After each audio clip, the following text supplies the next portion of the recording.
Hey everyone, welcome back to my channel. If you're new here, my name is Siobhan. Today we're going to talk about gardening. So this is Gardening 101. It's basically sharing how to get started with garden, how to garden plan. And I feel that with anything that you want to take on, a new project, task, it's good to kind of have it out on paper so you can kind of guide yourself. So everything that I have here in my planner is basically self-made. These are just random note pages, and these are notes. You don't need fancy inserts to plan out your garden. I think sometimes we get too hung up on having a specific inserts, and we kind of lose the focus on what we need to do. So our focus here is getting blank pages, writing out your notes, organizing them. You can decorate them as I did here, put stickers and stuff, but it's totally not necessary to have like specific inserts. You can search it on Etsy. I found a couple like sets with so many different types in it. To me, stuff like that is confusing for myself, so I never really use them. So what always works is paper, graph paper. That's what I've been using for the past few years. So here we are, and let's get started. So a little background, I've been gardening since 2015, and I'm a self-taught gardener. Every year around this time, I sit down and I plan out my garden. So this is just from previous years using a notebook. This is why I said you don't need fancy inserts. You basically just write what you need to write, organize it on paper, and you are fine. So this is my current planner. This is the previous one, but I refer to this all the time. These are just notes, same thing that's here. So as far as planning it out, I'm going to focus more on my GM because this is the original garden planning that I created, and I use it year after year when I need information and kind of guidance. So the first thing you want to do if you are new to gardening is you want to find out what zone you're in. So for me, I'm in zone 7B. This information is going to tell me when my last frost dates are. So my estimated last frost dates for zone 7B is April 5th through the 15th. This is so crucial to gardening, especially if you are in the north, because our weather can be a little bit crazy sometimes. It's warm, we may get happy, put our veggies out, we get a frost in the night and they die, and that's it. We're devastated. So it's good to understand your frost dates. So this date is going to tell me after this date it's okay to put my cold sensitive plants outside. So start number one, what you need to find out is your zone. And the next thing when you're starting your garden is what veggies do you like to eat? Make a list of vegetables that you like to eat. Pretty simple. These are what I like to eat based on years of growing. This is just basically what I want to do. These are what I'm growing. Don't look at my list and copy what I'm growing because I'm growing it, you want to grow it too. No, doesn't work like that. You're giving yourself too much work. Don't fall into the pressure, and don't feel pressure to have a full garden with a whole farmer's market variety. You're starting out, you want to get your fingers wet, your feet wet, or whatever the analogy is, and you want to see what your level of how comfortable you are with gardening, what you are comfortable with growing. So I like these things. Once you make a list of the things you really like to eat, you're going to do your research. It's not that you're going to plant everything that you like. This is just to kind of get the thoughts going and to get our minds around what we need to plant, what we are potentially looking to plant. So with each vegetable, you're going to do your research, because some vegetables are very needy, some are not so needy.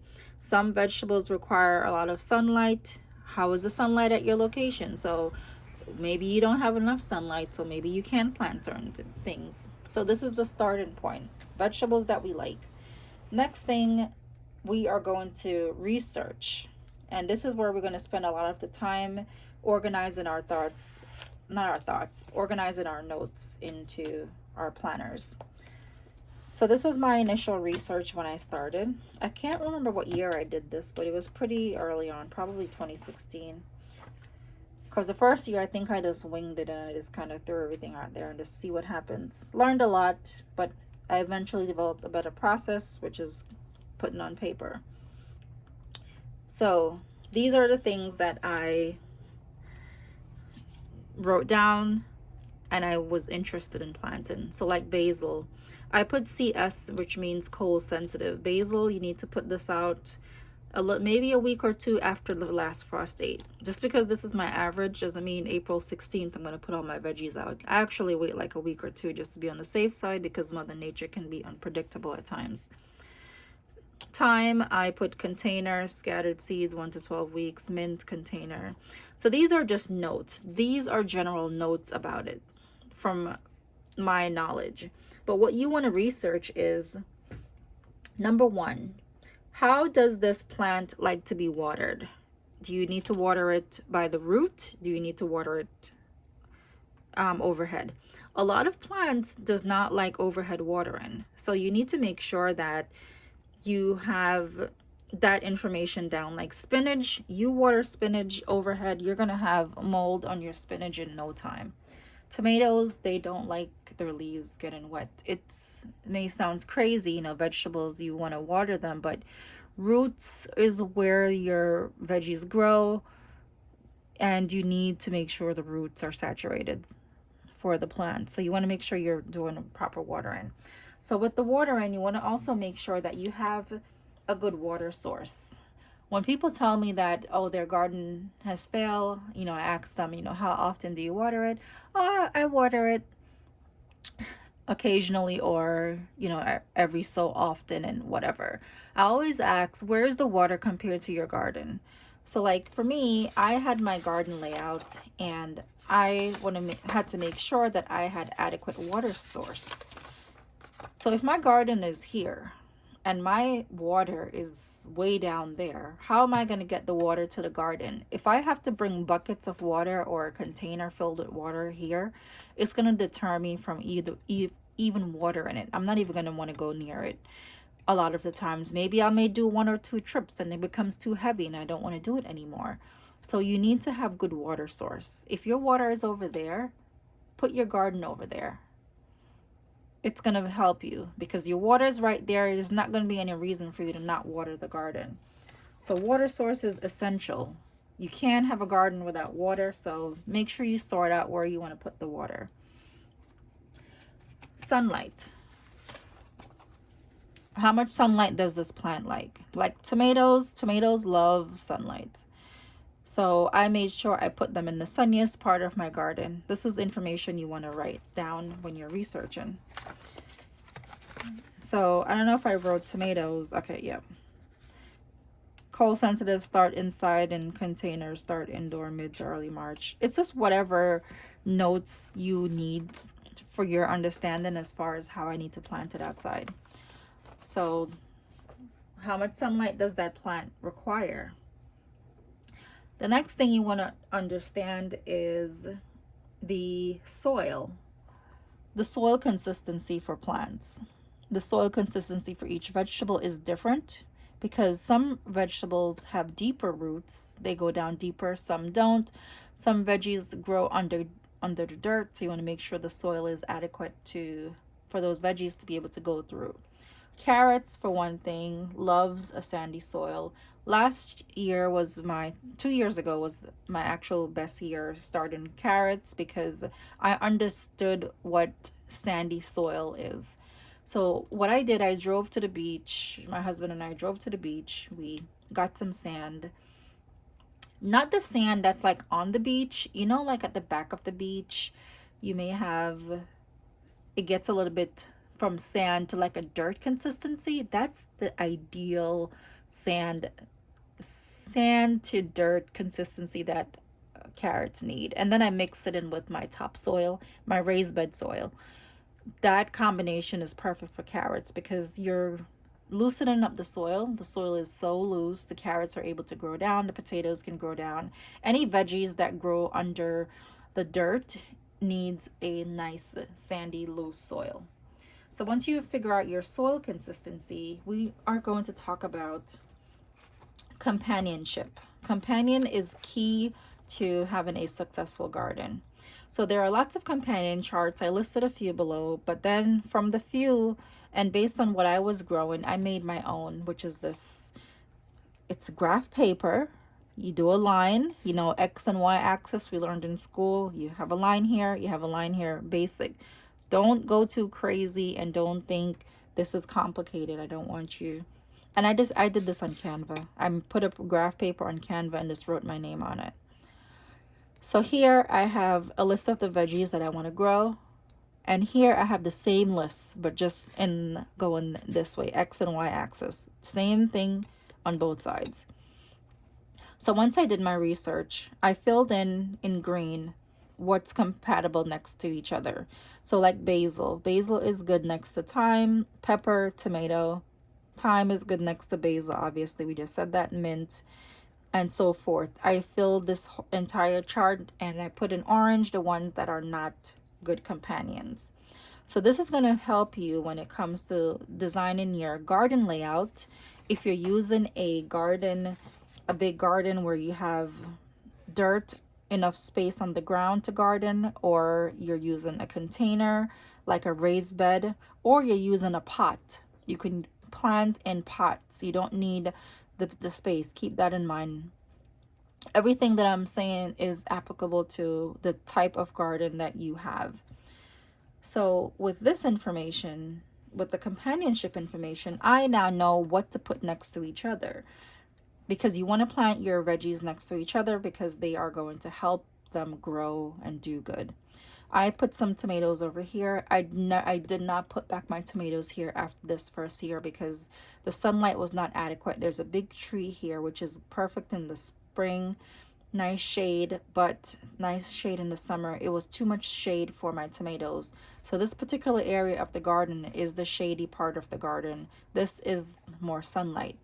So you need to go outside a couple of times throughout the day and kind of identify these areas of your garden as far as what areas are the shadiest and what are the sunniest. Please don't just go in your garden and just start digging and growing and putting seeds in or putting a starter plant in. You want to make sure you understand where you're planting each vegetable. So sunlight is crucial. When you're doing your sunlight research, make a little note. I'm going to go out in the garden every day, different times of the day. On the weekends, I'm going to go out at 9 o'clock. I'm going to go out at 12 o'clock, 11 o'clock. What is the sun pattern like in my garden? That information you need to know.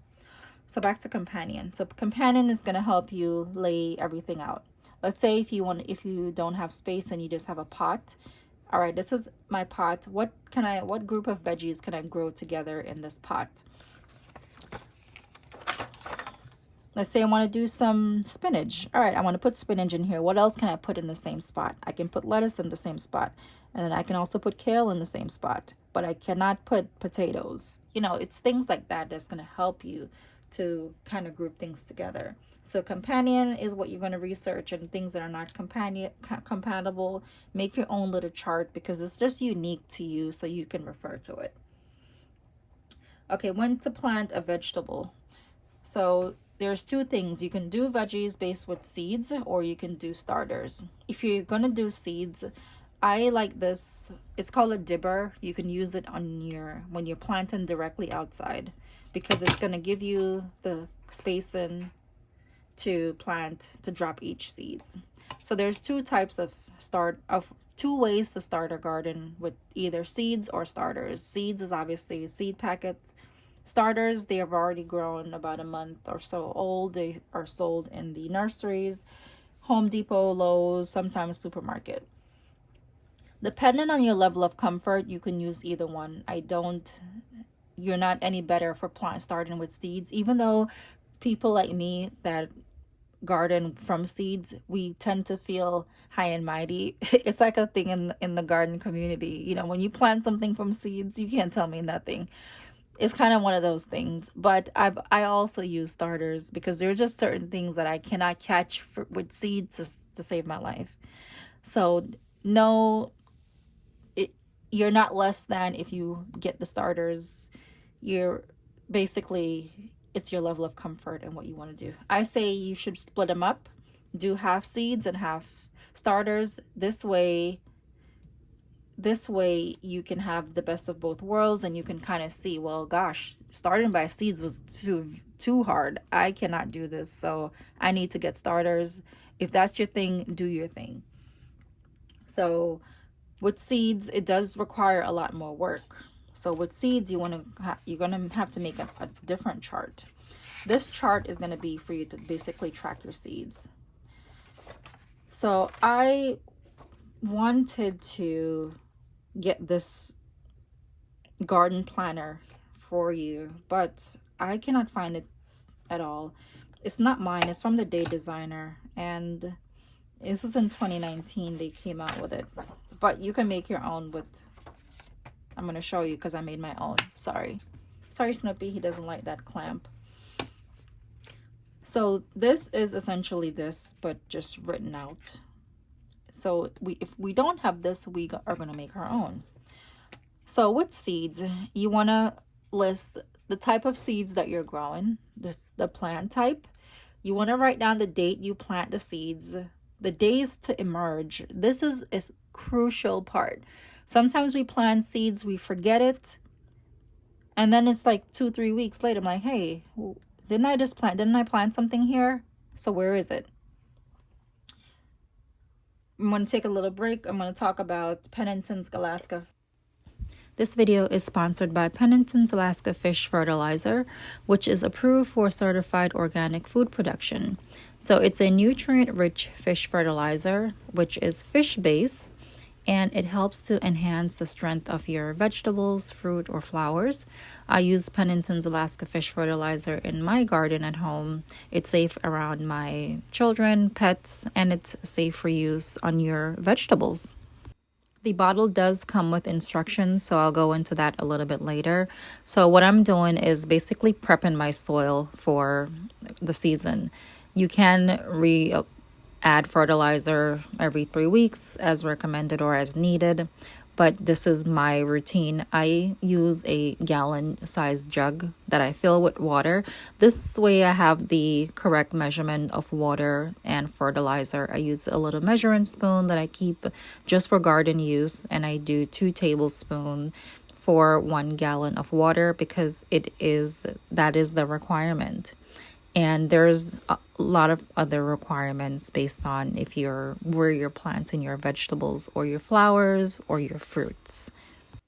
So I didn't plant my seeds yet, but this is the prepping stage that I do to kind of get my soil ready, because when your soil is in raised beds, it can deplete over time. So I added new soil and mulch, but I also like to add fertilizer to kind of get the soil ready for the upcoming season.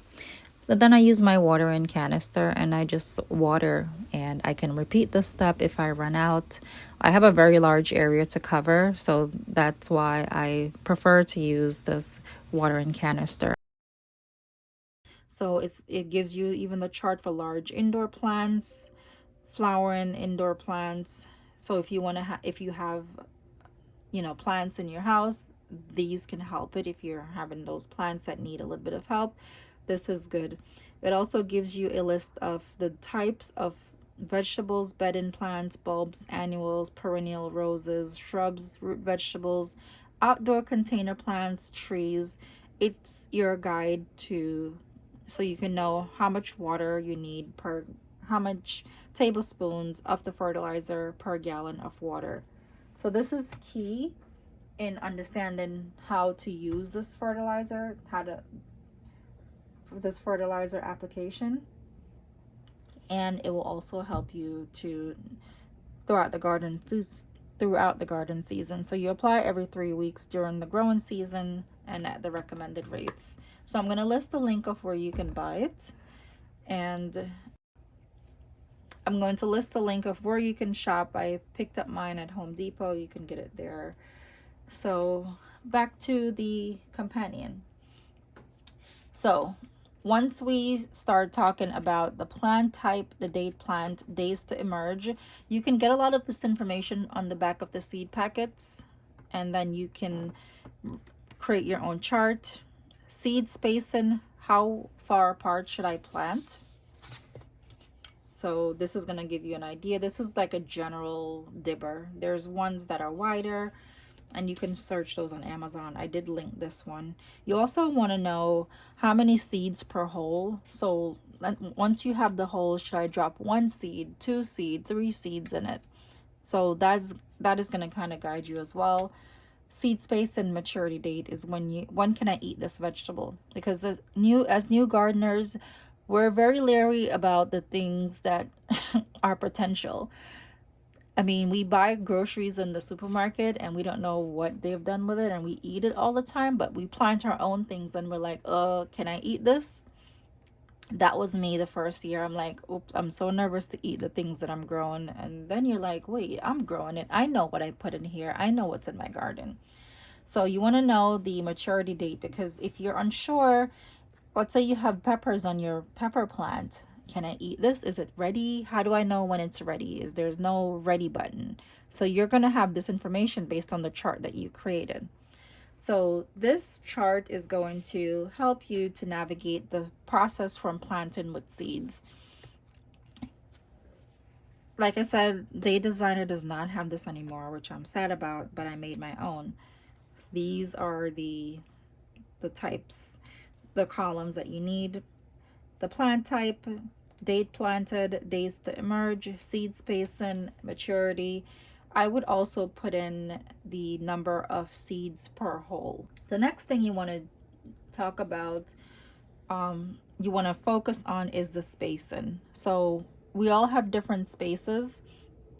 If you have a smaller area to garden, maybe planting cucumbers isn't the best thing for you. Maybe planting tomatoes is not good for you, because tomato plants do tend to get very big and bushy, so you want to have the space for it. So knowing how big a plant to get is something you should definitely research. With tomato planting, I'm going to link a video for you to watch about pruning your tomato plants and cutting off all the leaves. The less leaves on your tomato plants, the more tomatoes you get, because the tomato leaves are going to absorb the nutrients and the water that you give the plant. So you want to put that resource into the actual veggies and not the leaves. So sometimes you may see my tomato plant, when I share them, it's basically like just the tomato plant itself with very minimal leaves on it. You want to have all of this information before you get started, because then you're going to be able to create your garden layout. And I just drew it. You don't have to draw it so fancy like I did, but the type of person that I am, this is just stuff that I do. I feel this is just what I want to do, and I want to make it nice and pretty, and that's what I did. I even had the walk path here. So some questions that I got, one of them was tools that I use. You know, you want to have something where you can dig. I would say invest in good garden tools. I know we may see some of them in like the Target dollar spot throughout the year, especially springtime, these cute little handles. Those flimsy Target dollar spot garden tools are not going to last you a long time. And let's say you're digging the dirt, it's fresh after winter, and that soil is hard.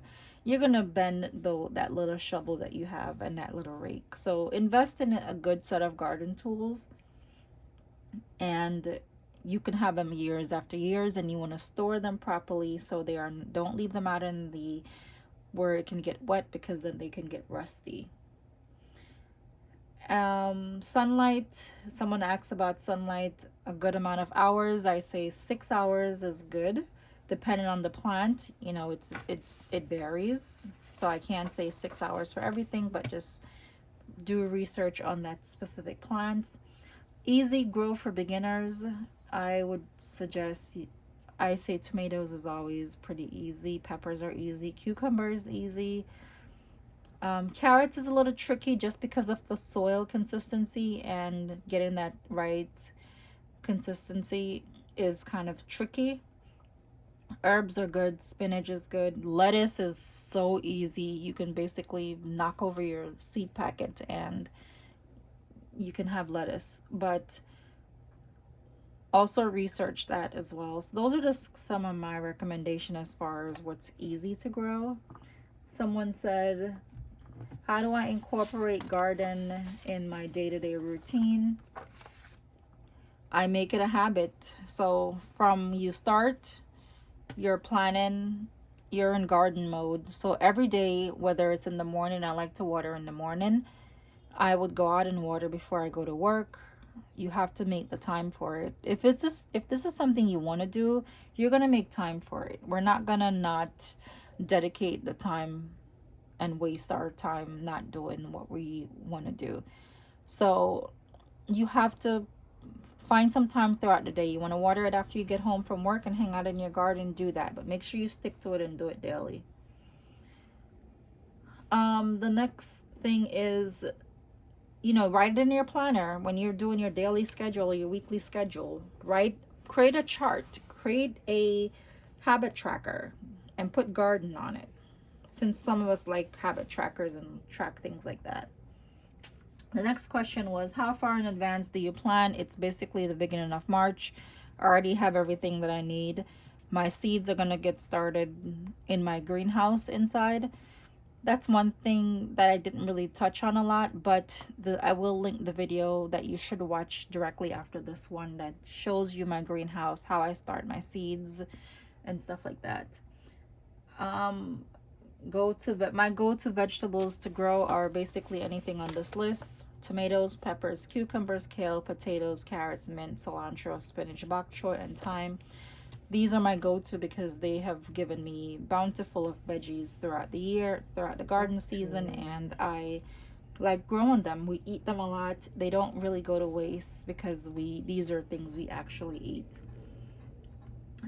Container garden, I do plant in containers as well as my raised beds. There are certain veggies that I put in pots, and some I put in the dirt, some I put in the beds. It's just the preference, and it's based on the space. Tomatoes, I planted tomatoes in my raised bed and they were great. I planted cucumbers in my raised bed and they grow. But for the most part, my cucumber plants, I plant it near the entrance, the pergola, because I want to make sure that the cucumber leaves are going up the pergola. So because it's a vine plant, you can train it so it kind of covers the pergola. That's the idea. Tomatoes just need a lot of space because they kind of branch out. You need the stakes. You're gonna need like zip ties to hold them up. All in this video that I'm gonna share. So that is pretty much it. I hope these tips answered your question and kind of get your mind started about gardening. I do have a full garden playlist. You should definitely check it out. But get yourself some blank pages in your notebook or your planner.